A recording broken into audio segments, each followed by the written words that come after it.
What's up, YouTube? Welcome back to another video. I know it's been a while, but today I've got something that I think you're gonna love. I hope you like this new temporary set. It is really, really bright, actually. The lights like right next to the camera are insanely blinding.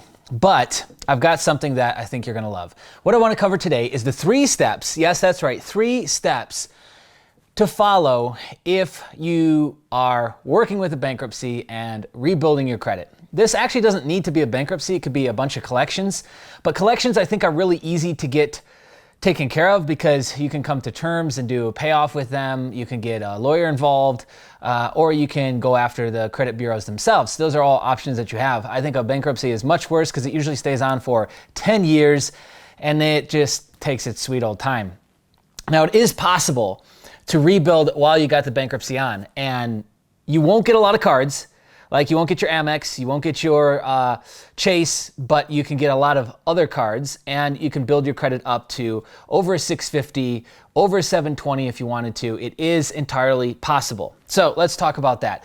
Now, before we get started, you might be thinking like, why am I all of a sudden on this credit kick stuff? Well, the whole intention here is we're gonna talk about high performance stuff. Well, no matter what you want to do, whether you want to open your own business, whether you want to acquire businesses, whether you want to set up your own board of directors and start to, do roll-ups and different models like that, which are becoming more and more popular, right? Guess what you need?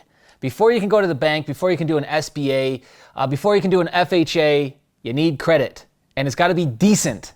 It's got to be decent. Like, it can't be 400, 500. So if you've got 700 plus, you probably don't need to watch this video, but who knows, you might learn something.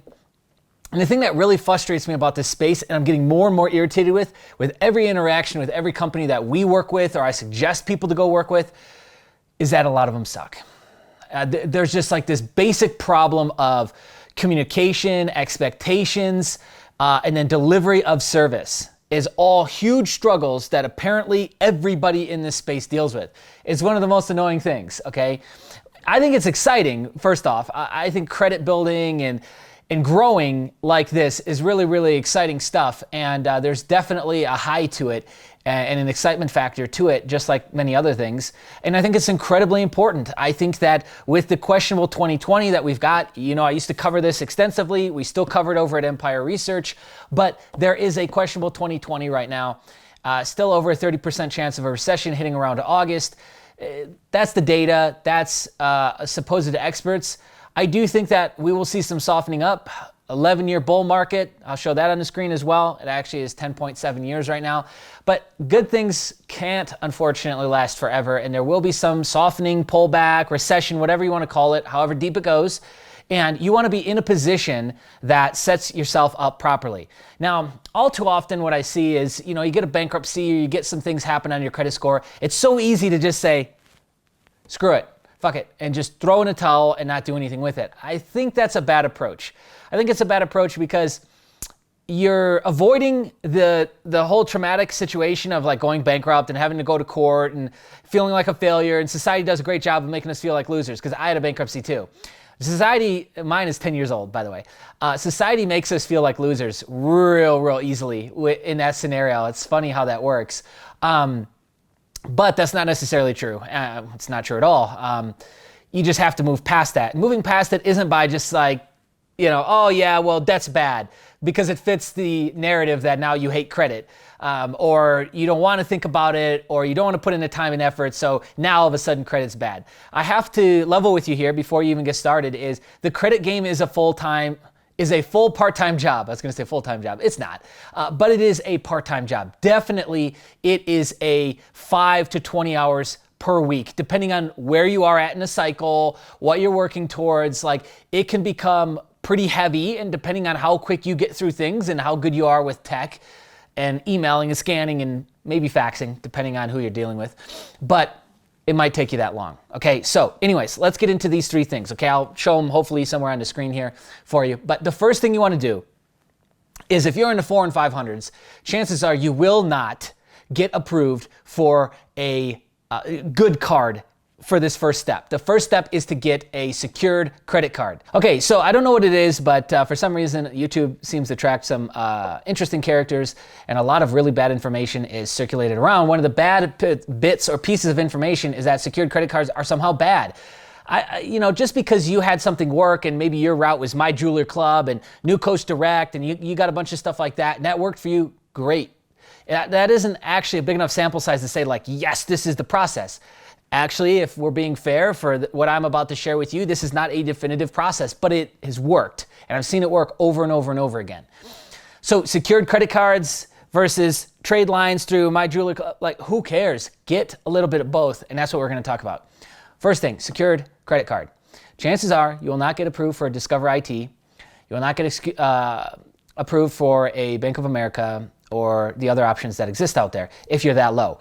You will, however, get approved for an Open Sky, which does not even pull a credit report. So even if you were in, low sixes still and you wanted to bump things up, you could, once again, that's still an option to go and get a secured credit card. But I would say go with Open Sky. No credit pull, and I think all you have to do is prove that you make like $1,000 a month and that you're employed and your address, and you're good to go. And it reports to all three.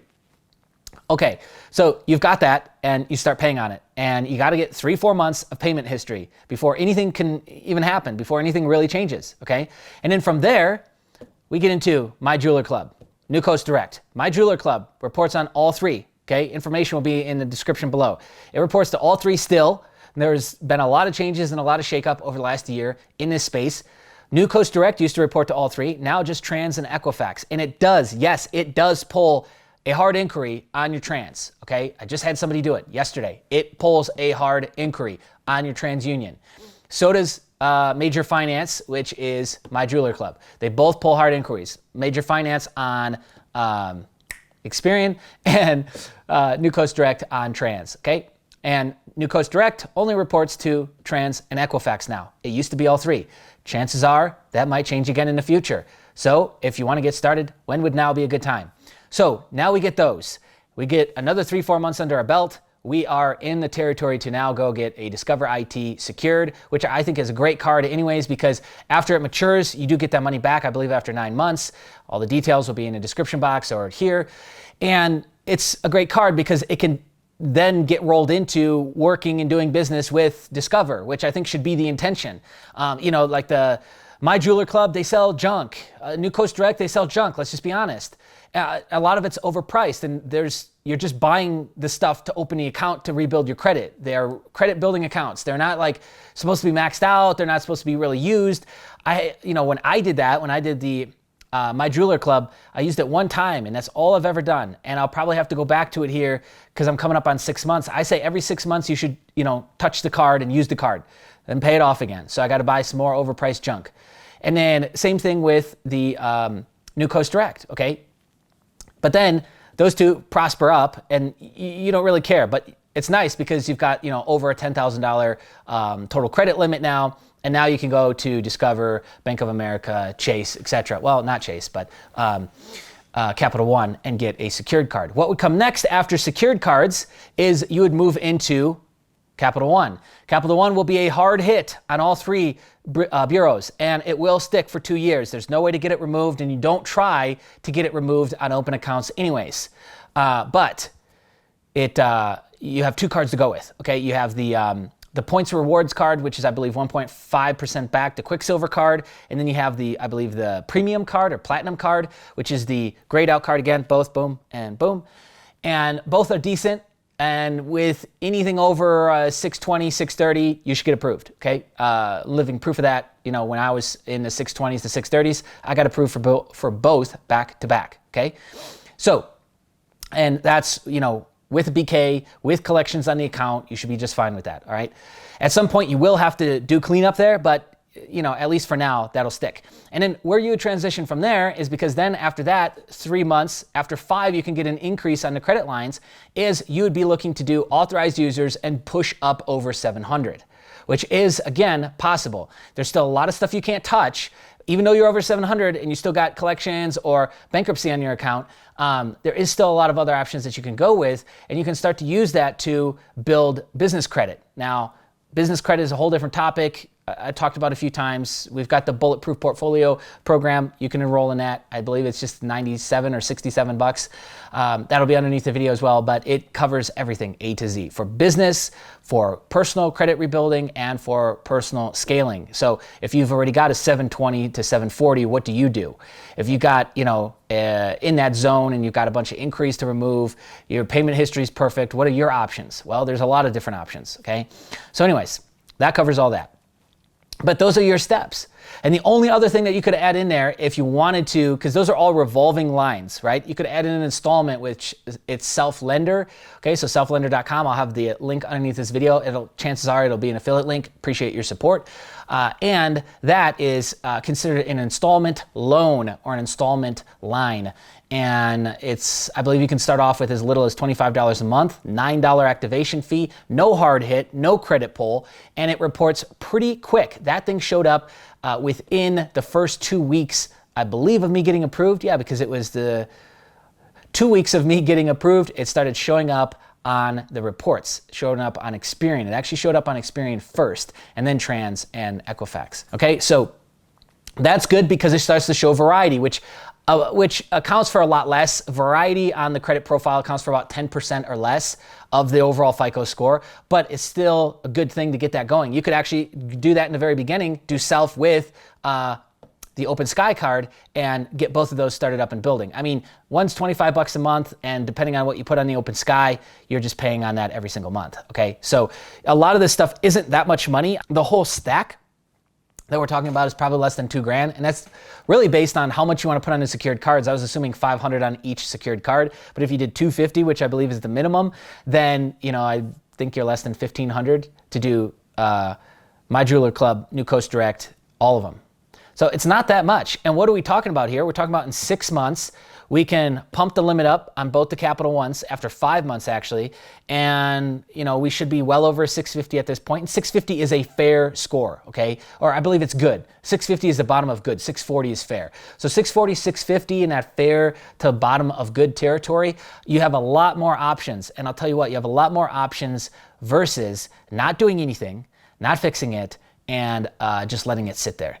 Because then when you need it or something comes up and it's like a no-go without credit, even just having a 640, 650 and doing that whole thing will put you in a much better position. And this stuff is basics. I really wish that because even me telling you, there's gonna be a ton of people in the comments, a ton of people that see this that say, I don't know, will this work for me?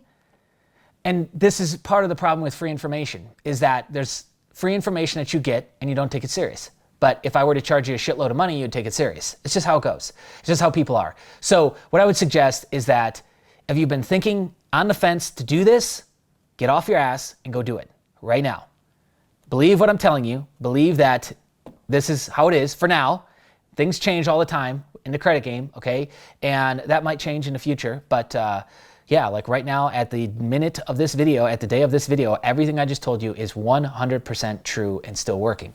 So anyways, take that for what it is. So if you like this sort of video, share it around, help us out here. We obviously have gotten hit through the YouTube algorithms, and I think through a lot of the changing content and variety of topics that we shot on, it negatively affected us, and now YouTube just says, yeah, give them 100 views on a video. Okay, we used to get tens of thousands of views, our biggest being 300,000 or 400,000 views on this channel. It's just kind of sad to see. And I think this information is great. If you agree, help us out. And then hit the thumbs up button, hit the thumbs down if you didn't like it, comment below if you got something to say, subscribe, hit the bell notification, be on the lookout, more videos coming soon. See ya.